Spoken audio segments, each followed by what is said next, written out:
এই নাও ফুচকা, আজকে দুজন মিলে খাওয়া হবে। তুমি খুব মিস করছিলে, খুব মজা হবে। ঠিক আছে, আচ্ছা আমি ততক্ষণ ফ্রেশ হয়ে আসি ঝট করে। ঠিক আছে, আসছি, দাঁড়াও, তুমি ততক্ষণ রেডি করো।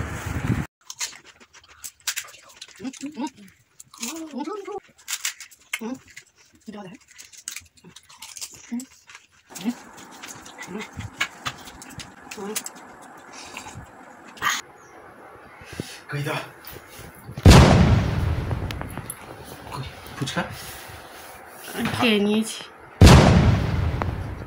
আমার জন্য রাখলে না, সব খেয়ে নিলে? একটু মনে হলো না? আচ্ছা আচ্ছা ঠিক আছে, তোমার জন্যই তো এনেছি, এটাই খাই।